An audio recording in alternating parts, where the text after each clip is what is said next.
자, 여러분, 집 하면 어떤 이미지가 떠올라요? 미친 듯이 오르고 있는 집값 때문에 한숨을 푹푹 쉬는 사람도 있을 것이고요. 부담이 되기도 하죠.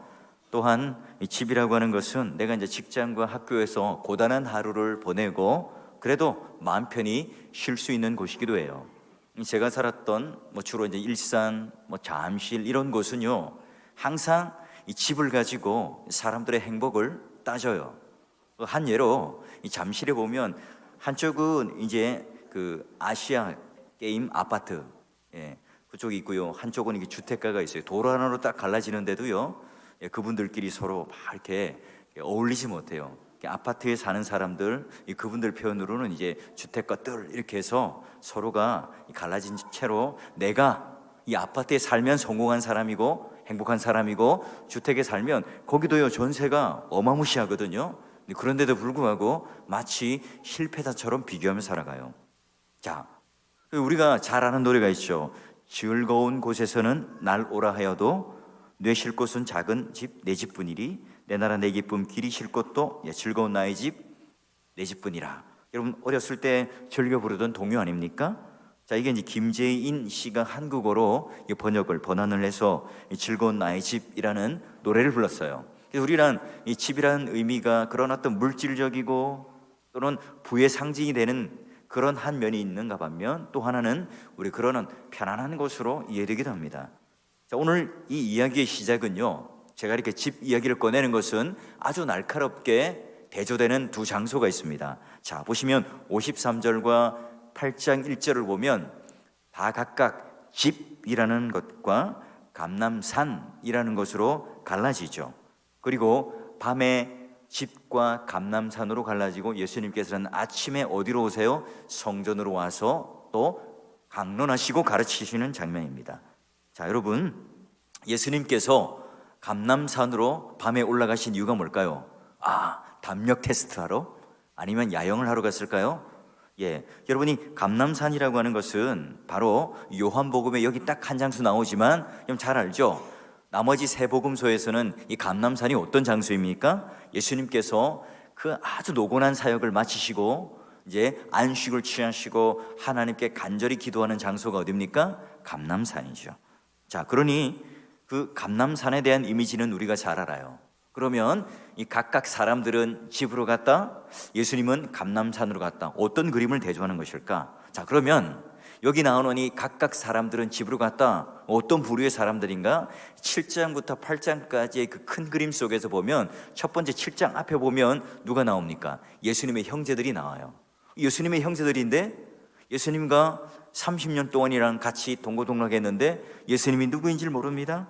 자, 그리고 두 번째는 예수님을 잡고자 하는 대제사장, 서기관, 바리새인들이 고용한 그런 체포조, 당국자들이죠.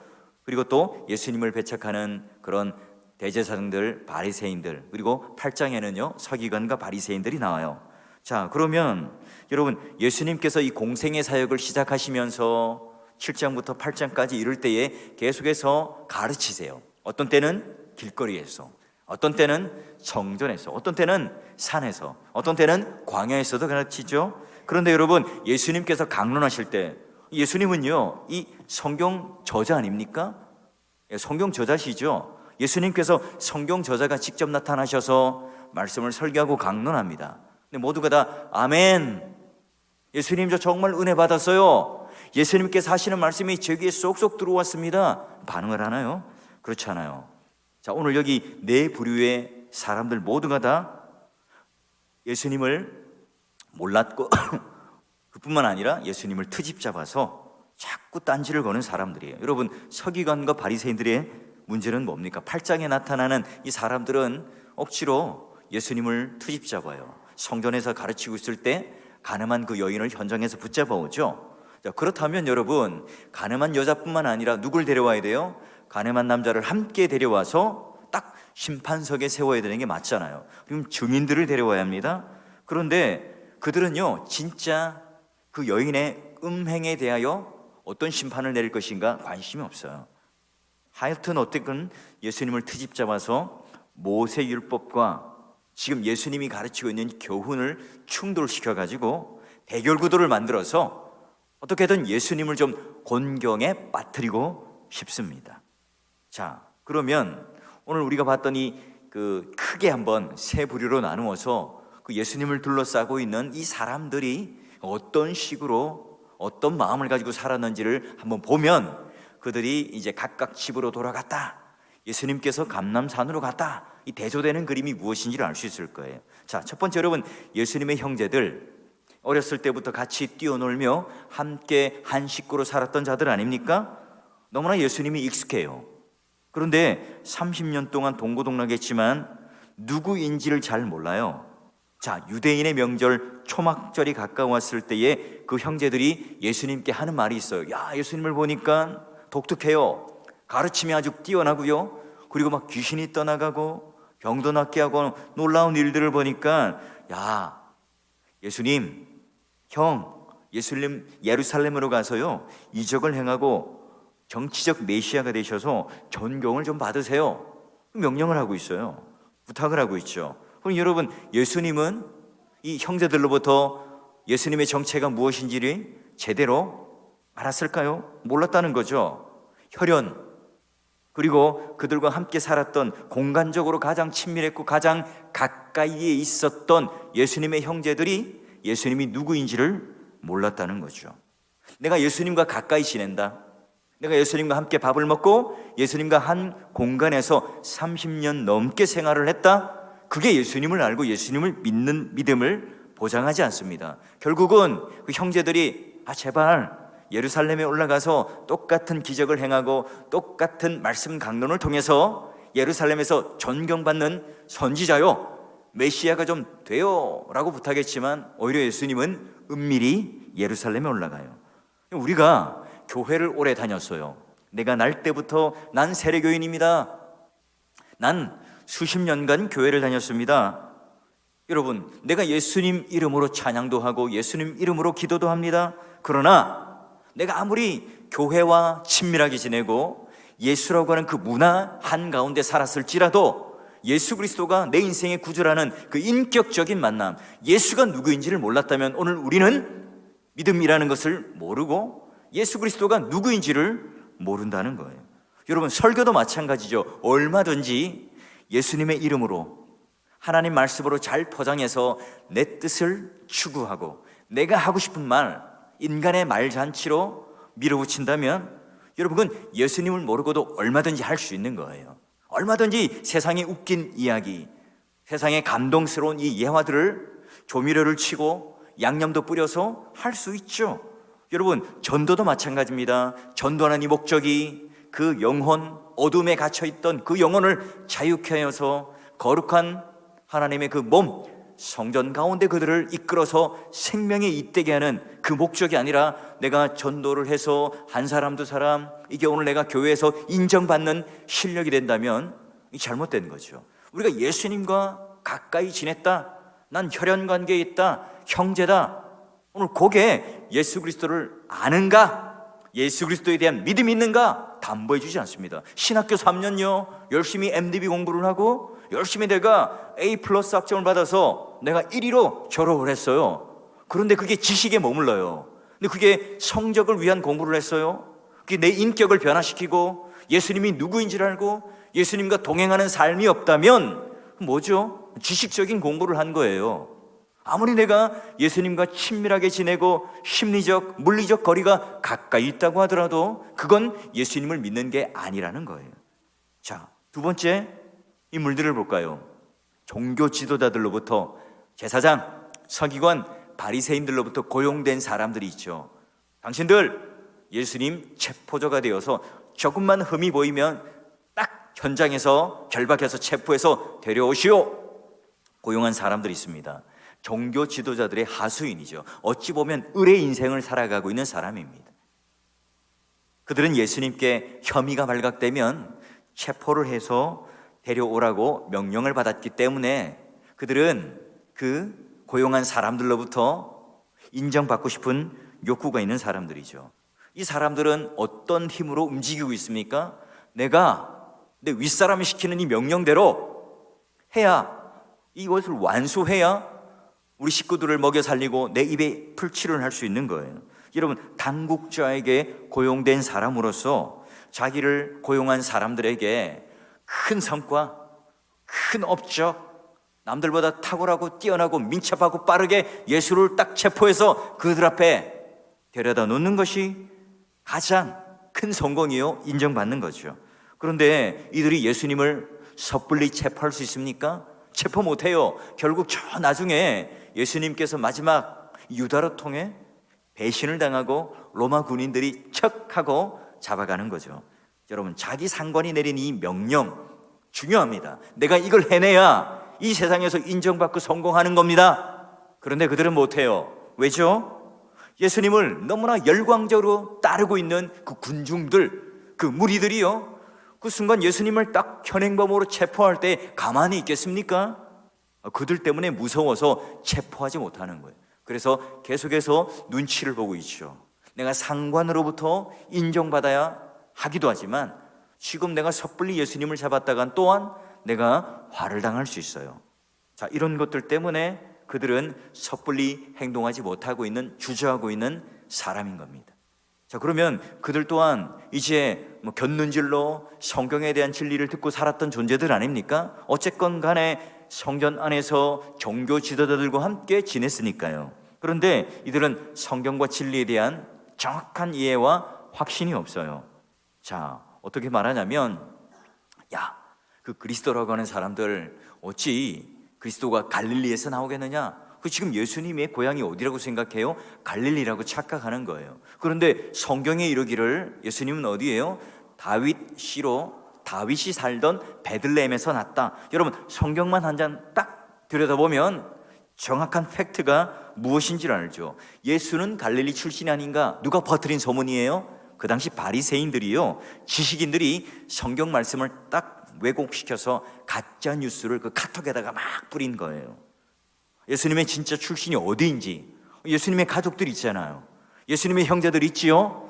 그분들에게 또는 예수님의 제자들에게 물어보면 알 수 있잖아요. 그분의 고향이 갈릴리예요? 아니면 베들레헴입니까? 여러분, 예수님이 베들레헴에서 출생했다는 사실 조금만 관심 가지면 그 팩트를 알 수 있었어요. 자, 믿음의 동역자 여러분, 우리는 어떻죠? 이와 같이 나의 윗사람, 나보다 힘이 센 사람, 그분의 힘에 의해서, 세상의 그 원리적인 힘에 의해서 우리는 살아가는 존재들일 수 있어요. 뿐만 아니라 그 사람에게 인정받는, 내가 세상에서 그 힘의 가치에 인정받아야만 성공할 수 있다고 생각하며 살아가는 사람들이죠. 또 세상적으로 말하는 이 보편적인 진리, 오늘 그 가짜 뉴스가 판을 치고 있었는데 그 갈릴리에서 났다는 것을 믿고 그게 진짜 진리인 줄 알고 판단하고 있습니다. 여러분, 우리 모두는요, 이 세상을 살아가면서 그런 갑과 을의 관계 속에서 나보다 힘센 사람에게 인정받고 싶은 욕구가 있어요. 게다가 이 세상 사람들이 편안하게 따라가는 진리, 이 세상 사람들이 취하고 있는 그런 세상적인 보편적인 원리를 취하고 살아가는 게 성공이고 편안한 삶이죠. 세상 사람들이 모두가 말하는, 다수가 말하는 것들을 보편적으로 따라가고 붙잡고 찾아가는 게 편한 것 아닙니까? 여러분, 오늘날 이 교회가 하나님 기뻐하시는 교회요, 건강한 교회요, 주님께서 주인 되신 교회로 세우고자 하면 어떻게 해야 될까요? 옆에 있는 교회는 어떤 프로그램을 하고 있을까? 주위에 있는 큰 교회는 어떤 탁월한 프로그램을 하고 있을까? 여러분, 그런 것을 우리가 자꾸 바라보고 기웃거리고 기준 삼으면 안 돼요. 성경은, 그 진리는 무엇을 말하고 있는가?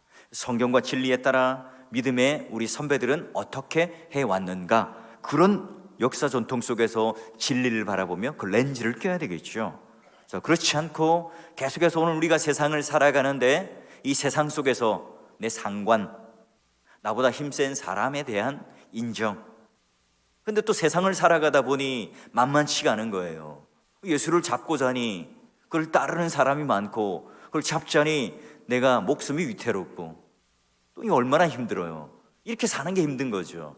게다가 세상 사람들이 말하고 있는 예수 그리스도에 대한 이 잘못된 지식이 진짜인 줄 믿고 확신하고 그걸 가지고 목숨 걸고 그걸 가지고 내 생명줄로 그 기준으로 삼고 있는 이 어리석은 모습이 바로 우리의 모습이고, 그 당시에 종교인들로부터 그런 고용을 받았던 하수인들의 모습이었습니다.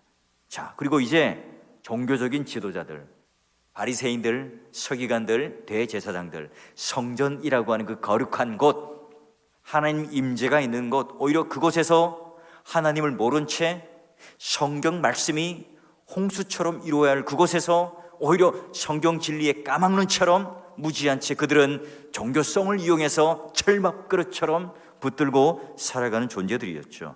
이 아랫사람들, 고용한 사람들이 예수님을 빨리 잡아오지 못해요. 야, 너희들 왜 예수를 빨리 잡아오지 못하니? 묻죠. 너희들도 혹시 예수의 미혹된 거 아니냐? 그 풋내기 청년에게 홀딱 반한 거 아니냐? 묻습니다.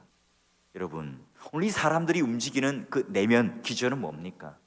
안전에 대한 욕구죠. 왜냐하면 내가 지금 대대로 이 좋은 자리, 이 종교적인 지도자, 명예롭죠. 생활도 안정적이죠. 로마의 정치 지도자, 이 군인들이 나를 또한 괴롭히지 못하는 그런 신분적 위치도 있죠. 여러분, 종교적으로, 정치적으로 그들을 깰 수 없어요. 철밥 그릇을 가지고 있습니다. 그런데 이 종교 지도자들이 버젓이 있는데, 내가 그런 기득권을 누리고 있는데 30대 청년, 그 풋내기 청년이 혜성같이 나타나더니 그들의 콧대를 완전히 눌러버리는 겁니다. 말씀을 가지고 상대도 안 됩니다. 게다가 이 선지자가 갖춰야 할 놀라운 능력을 가지고 죄인들을 만나며 또한 귀신들이 벌벌벌 떨며 스스로 물러나고, 그리고 모든 어두운 가운데 있는 그곳을 빛을 비추시며 그 놀라운 일들을 하고 있는 겁니다. 자기의 모든 입지들이 점점점 줄어듭니다. 사람들이 비교하겠죠. 지금 우리가 존경했고 바라보았던 그 종교 지도자들은요, 탐욕이 가득하고 아무런 하나님 말씀과 생명의 능력이 없는 빈 껍데기인데, 반면 이 30대 청년, 누구에게 어떻게 사사를 받았는지는 모르겠지만, 어느 신학교를 나왔는지는 모르겠지만, 지금 이들과는 전혀 다른 메시지를 하고 있고 이들과는 전혀 다른 생명의 능력을 드러내고 있는 이 모습에 그들이 홀딱 반하며 군중들이 모이고 가는 곳마다 구름대처럼 사람들이 운집하는 겁니다. 자, 사실은 이 종교 지도자들 잘 알고 있죠. 구약 성경을 잘 아는 자들 아닙니까? 그러기에 30년 전에도 예수님이 딱 태어났을 때 헤롯 대왕이 물었을 때에 메시아가 베들레헴에 납니다. 그 정보를 줬던 지도자들입니다. 그래서 2세 미만의 영아들을 다 죽이고 또한 호적을 하라고 명령했던 거 아닙니까? 그럼 그들이 어떻게 진리를 왜곡하죠? 오늘 7장 52절을 보니까 너도 갈릴리에서 왔느냐? 찾아보라, 갈릴리에서는 선지자가 나지 못하였다. 이게 지금 누구와의 대화예요? 니고데모와의 대화 속에 지금 이렇게 그 니고데모에게 반문하고 묻고 있어요. 야, 예수님이 갈릴리 출신이라는 근거로 선지자가 나지 못한다. 여러분, 이 니고데모 출신, 너도 혹시 갈릴리 출신 아니냐? 의심하면서 반박하는데요. 이 구약 성경에 대해서 굉장히 그들은 이제 무지하죠. 자기가 읽고 싶은 것만 읽어요.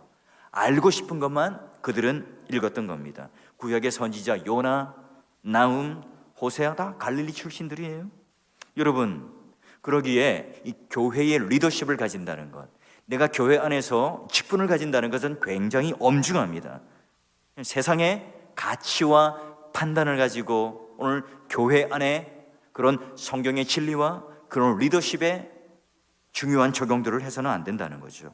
교회 리더십을 가진, 중직을 가진, 직분을 가졌다면 철저하게 성경과 함께 신학적 힘과 함께 진리를 가진 그 힘으로 신령적 총찰을 하지 않으면 안 돼요. 그렇지 않으면 오늘 내가 그런 왜곡하는 주인공이 될 수 있고, 내가 알고 있는 상식, 내가 알고 있는 적은 경험들이 오히려 교회 안에 있는 이 진리를 왜곡되게 만들 수 있다는 거예요. 분명히 그들은 베들레헴에서 태어났다는 사실을 알지만 그걸 살짝 흔들어서, 살짝 비껴서, 살짝 왜곡시켜서 갈릴리라고 하는 이 도시로 그들을 잘못 호도하게 해서 예수님이 누구인지를 모르게끔 가려버리는 거예요. 이 모두는 누구예요? 다 각각 어디로 갔다고요? 집으로 같다는 거죠. 여러분, 예수님의 형제들처럼 우리는 예수를 믿는 이 일에 너무 익숙하지 않나요? 그리고 그런 인정의 욕구와 안전의 욕구를 가지며 오늘 세상 사람들이 말하고 있는 거짓으로 퍼뜨린 그 이야기들이 진리인 양 믿고 살아가는, 여러분, 이 세상에 대표하는 사람들의 특징이죠.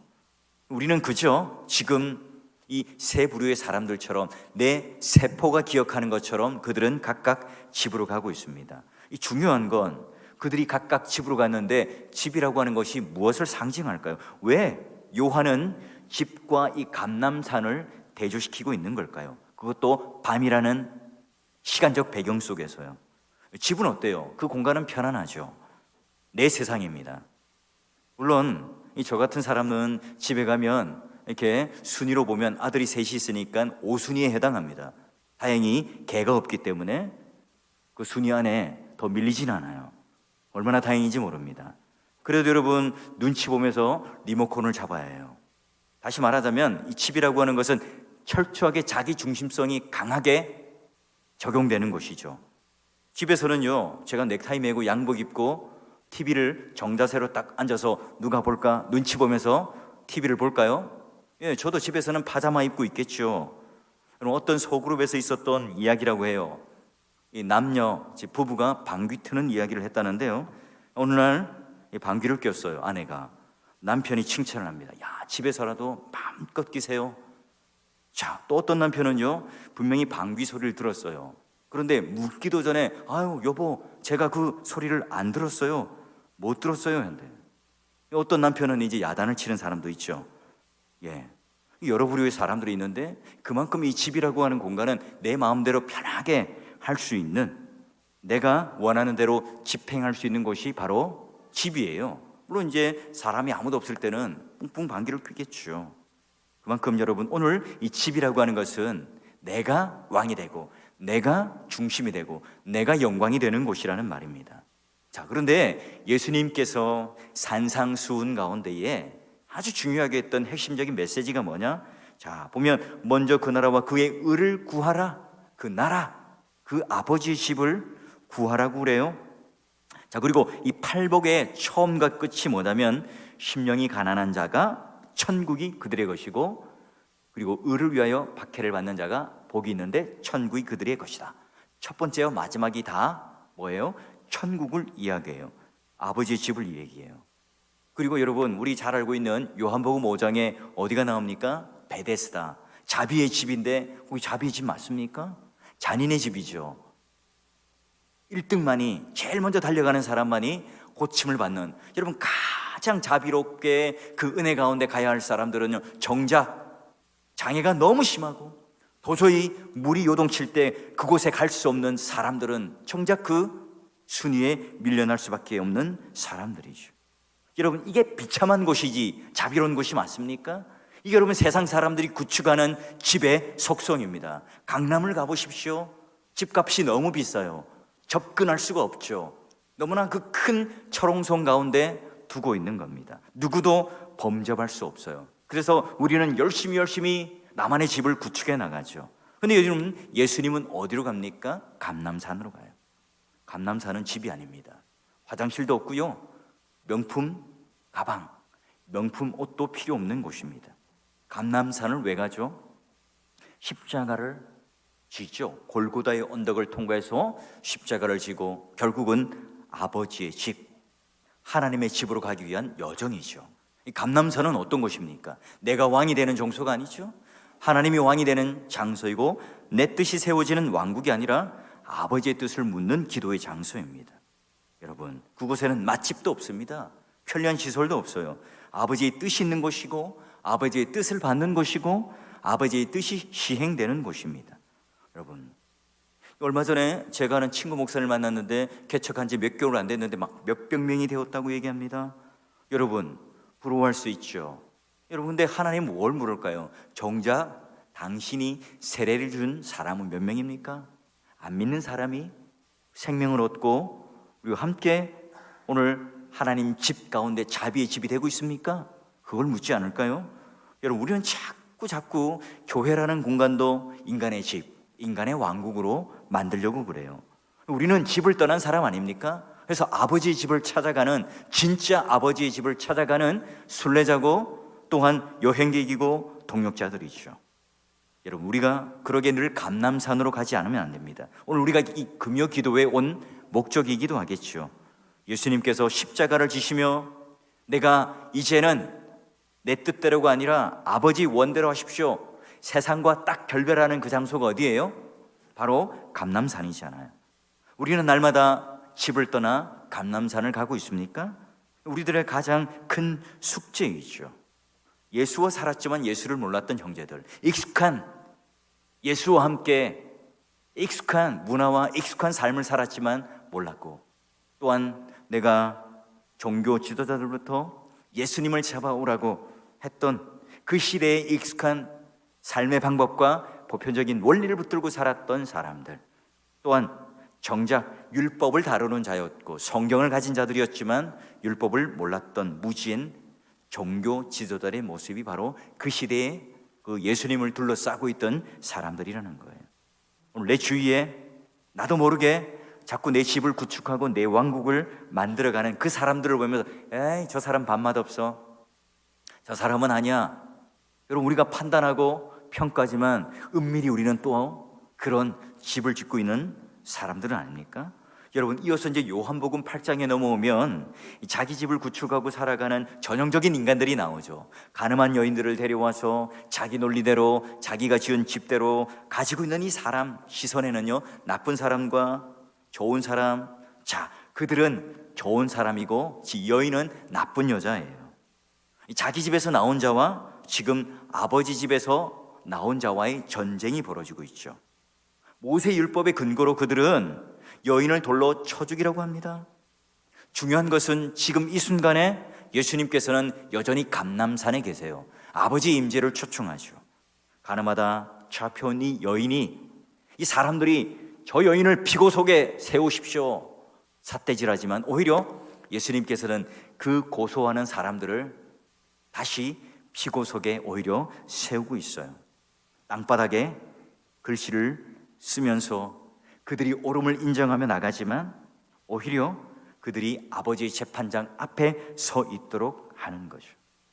우리는 누군가를 강렬하게 비난함으로 내가 옳다함을 자꾸 인정받고 싶은 유혹이 있죠. 이게 너무 강할 때 우리는 아무 말도 하지 못할 수도 있어요. 그래서 우리는 신앙생활을 하면서 늘 질문해야 합니다. 내가 옳으냐? 내가 그러냐? 그걸 자꾸 확인하는 것이 아니라 나는 지금 집을 구축하고 살아가느냐? 감람산으로 올라가고 있느냐? 중요한 것은 우리가 늘 감람산에 있어야 하고요, 예수님처럼 몸을 굽혀 땅에 쓰는 시간이 있어야 되겠죠. 언제 말해야 하는지, 언제 침묵을 해야 되는지, 언제 내가 저항을 해야 되는지 구분하기 힘들어요. 그래서 여러분, 우리는 함께 모였죠. 그래서 교회는 거룩한 무리의 모임이라고 해요. 목사 한 사람은 슈퍼맨이 아닙니다. 그래서 여러분, 당회라고 하는 안전장치가 있고요, 그로 말미암아 공동 책임을 가지고 모두가 신학적인 실력과 신령적 총찰을 통해서 서로 묻고 서로가 그 감람산에 올라가서 하나님의 뜻을 묻고 하나님의 뜻이 시행되도록 우리는 그저 겸손하게 몸을 굽혀 땅에 쓰는 자들이죠. 그래야만 우리는 늘 집을 떠날 수 있고 감람산에 올라갈 수 있습니다. 급기야 우리는 골고다 언덕에 십자가를 지고 통과하시고 궁극적인 아버지의 집, 하나님 나라를 우리를 향하여 승리의 완성으로 이끄신 그분, 그 예수님을 바라보며 흠모할 뿐만 아니라 그 예수님의 이름을 부를 때에 떨리는 가슴으로 우리는 그 길을 따라갈 수 있어요. 그 아버지의 집, 하나님 나라가 예수님께서 이 땅에 오실 때부터 시작되었고, 이제 예수님께서 마지막으로 이 땅에 재림으로 오실 때 그 나라는 완성되죠. 아버지의 집은 완성되겠죠. 우리 모두가 다 함께 우리가 그 시간의 역사의 공간 속에 살아가는 이유는 바로 오늘도 여전히 우리의 욕망, 내가 스스로 모든 것을 할 수 있는 그 모든 집행할 수 있는 집들을 자꾸 버려서 떠나서 감람산을 취하고 결국은 하나님 나라를 함께 여러분 우리 모두가 손 붙잡고 갈 수 있는 그 여행의 길, 순례의 길을 걷고 있는 게 바로 우리들이라는 사실 여러분 꼭 잊지 마시고, 오늘도 하나님 앞에 나는 무엇을 내려놓고 무엇을 떠나야 하며 나는 이 세 부류의 사람처럼 그런 삶을 살고 있다면 깨부수고 여전히 각각 집으로 돌아갔다가 아니라 감람산으로 올라가더라. 이 믿음의 행보가 오늘 우리들의 신앙의 걸음이 되셔서 날마다 가정이, 교회가 우리의 강력한 이기심과 욕망을 구축하는 그런 집이 아니라 하나님의 임재를 초청하고 하나님 뜻이 무엇인지를 알 수 있고 하나님 뜻이 온전히 시행되는 겉만 교회가 아니라 진짜 교회, 겉만 무늬만 신앙인이 아니라 그 하나님의 뜻을 알고 초청하는 진짜 그 하나님 임재를 아는 하나님의 성도로 참된 아버지의 집을 쫓아가는 그런 승리하는 믿음의 신앙인으로 오늘도 여러분 순례의 길을 걸으시며 함께 우리 동역자들을 잘 격려하셔서 우리 모두가 다 자꾸 집을 짓고 집을 구축하려고 하고 집을 완성시키려고 할 때에 자, 우리 감람산으로 갑시다. 감람산으로 하나님을 열망하며 그 임재가 있는 곳으로 서로 격려하고 초청할 때에 교회가 의미 있는 교회요, 능력 있는 교회요, 하나님의 그런 놀라운 임재가 오늘 예수님께서 베풀었던 귀신이 떠나가고 말씀의 능력이 살아서 역사하고 또 놀라운 그런 하나님의 은혜가 임재하는 것, 그 한 사람의 개인의 은사와 신비적인 능력이 아니라 교회로서 공동체가 그러한 실력을 갖추었을 때에 그 놀라운 일들이 일어났던 것처럼 오늘 우리 안에도 그런 놀라운 역사가 임하며 누릴 수 있는 그런 복된 교회요 가정이 될 수 있기를 주의 이름으로 축원합니다.